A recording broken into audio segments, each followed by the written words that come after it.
అందరికీ నమస్కారం. Welcome to my channel. అమ్మతోడి ఛానల్కి స్వాగతం. కొన్నాళ్ల క్రితము మేము నరసరావుపేటలో ఉన్నామండి, ప్రకాష్ నగర్లో. ఆ చుట్టూ కాంపౌండ్లో 5 పోర్షన్లు ఉండేవి, వరుసన ఉండేవి అన్నమాట. 5 పోర్షన్లు కూడా చాలా బాగుండేవి. ఒక మొదటి పోర్షన్లో బ్యాంక్ మేనేజర్ గారు ఉండేవాళ్ళు, రెండో పోర్షన్లో ఆవిడ ఎంఆర్ఓ ఉండేది, మూడో పోర్షన్లో ఎవరు ఉండేవాళ్ళు సరిగా ఎవరో ఉండేవాళ్ళండి. ఇక నాలుగో పోర్షన్లో మేము ఉండేవాళ్ళం. మా పక్కన మండలాధ్యక్షుడు ఉండేవాడు. చాలా బాగా అంతా బాగుండేవాళ్ళం. నాకైతే చిన్న పిల్లలు, ఇక తీసుకుపోవటం, పిల్లల్ని స్కూల్కి తీసుకురావటం, మధ్యాహ్నం వెళ్ళి వాళ్ళకి అన్నం పెట్టుకోవటం, మళ్ళీ ఇంటి సాయంత్రం తెచ్చుకొని స్నానాలు చేయించుకొని వాళ్ళకి ఫుడ్ పెట్టుకొని హోంవర్క్ చేయించుకొని నాకు అదే సరిపోయేది. అసలు ఇంట్లోనే పిల్లలతోనే నాకు సరిపోయేది. ఇక బయట ఇవన్నీ నాకు తెలిసేవి కాదు. అప్పుడు ఆ బ్యాంక్ మేనేజర్ గారు, ఆయన భార్య, వాళ్ళు లంబాడి వాళ్ళండి. చాలా అందంగా ఉండేవాళ్ళు, అసలు చాలా బాగుండేవాళ్ళు. భార్యాభర్తలు ఒకళ్ళకి మించి ఒకళ్ళ ఆ విధంగా ఉండేవాళ్ళు. ఆయన బ్యాంక్ నుంచి రాగానే భార్యని తీసుకొని బయటికి వెళ్ళి కొంచెం సినిమాలకి అట్టా ఇట్టా బయటికి తీసుకెళ్ళేవాడు. చాలా బాగుండేవాళ్ళండి, ఇద్దరు జంట అంత బాగుండేది. ఆ పక్కన ఎంఆర్ఓ గారు ఆవిడ ఉండేది. అతనికేమో జాబ్ ఏమి లేనట్టుంది, ఇంట్లోనే ఉండేవాడు. ఇక ఆవిడ వెళ్ళంగానే పిల్లల్ని చూసుకొని స్కూల్కి దింపటము, బట్టలు ఆరేయటం అలాంటివే బయటకు వచ్చినప్పుడు చూసేవాళ్ళం. ఇక కొద్ది రోజులకి ఈ బ్యాంక్ మేనేజరు భార్యతోటి ఎఫ్ఐఆర్ పెట్టుకున్నాడండి ఇద్దరు. అసలు ఎవరికి తెలియదు అనమాట. ఈ ఎంఆర్ఓ గారు ఆవిడ వీళ్ళ చూసి బయట పెట్టి గందరగోళం చేసి, ఆవిడకి చాలా పెద్ద నోరు, అసలు రాక్షసులాగా మాట్లాడేది. ఆ విధంగా బయట పెట్టి ఆ బ్యాంక్ మేనేజర్ని పిలిచి వాళ్ళ భార్యని గందరగోళం చేసేసిందండి. చేసరికి పాప మా బ్యాంక్ మేనేజర్ గారు చాలా అసలు ఎంత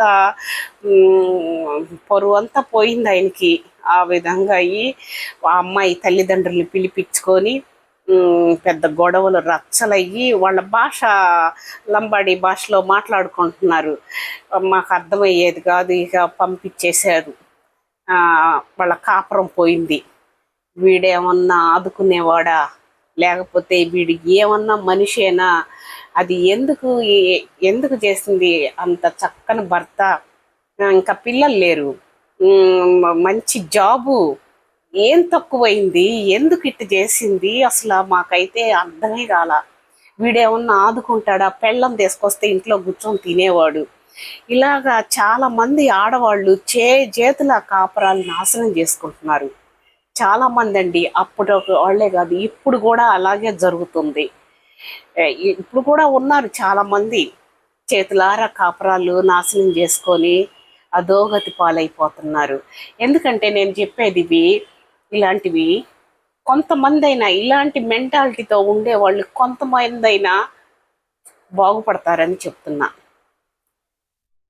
కొంతమంది అయినా ఉంటారు కదా ఇలాంటి శంకిని జాతి ముండలో, అలాంటి వాళ్ళు కొంతమంది అయినా తెలుసుకుంటారేమో. వాళ్ళ భర్తల పొరువులు తీయకుండా పాపం అంత మంచి జాబ్ చేసి ఆయన పొరువు పోగొట్టుకున్నాడు, పొరువు పోయింది. ఇక వాళ్ళ అమ్మోళ్ళని పిలిపించుకొని ఆ ఇల్లు ఖాళీ చేసేసి వెళ్ళిపోయినాడు. మేము కూడా కొద్ది రోజులు అక్కడ ఉండేసి మాకు ట్రాన్స్ఫర్ వచ్చేసి వెళ్ళిపోయామండి. కానీ చాలా చేతులారా కాపురం పోగొట్టుకుంది, అంత మంచి భర్తను పోగొట్టుకుంది. మరి అట్లాంటి ఆడవాళ్ళు ఉన్నారండి. ఈ మగవాళ్ళు కూడా, వీడు కూడా మరి అమ్మాయి కాపురాన్ని తీసేసాడు. వీళ్ళు మాత్రం బాగున్నారు. దాని కాళ్ళు పట్టుకొనైనా వాడు ఉంటాడు, ఎందుకంటే ఇంకా వాడికి ఇంకా గతి లేదు. వీళ్ళ కాపురం అయితే బాగానే ఉంది, అంత రచ్చ చేసిన ఆవిడ. మరి వదిలేస్తే బాగుండేది. వీళ్ళైతే బాగున్నారు. పాప వాళ్ళ కాపురం మాత్రం పోయిందండి. అప్పుడు ఆ రోజుల్లో కొంతమంది అయినా తెలుసుకుంటారు అని నేను చేస్తున్నానండి, ఈ వీడియో చేశాను. చాలామంది ఉన్నారు. ఇంకొక వీడియోలో కొత్తగా జరిగిందే ఇలాంటి స్టోరీ ఇంచుమించు అది ఇంకొక వీడియోలో చెప్తానండి. ఎందుకంటే ఈ ఆడవాళ్ళు చేజేతుల కాపురాలు పోగొట్టుకుంటున్నారని దాని గురించి చెప్తున్నాను. అంతేనండి. నా వీడియో నచ్చితే లైక్ చేయండి, సబ్స్క్రైబ్ చేయండి.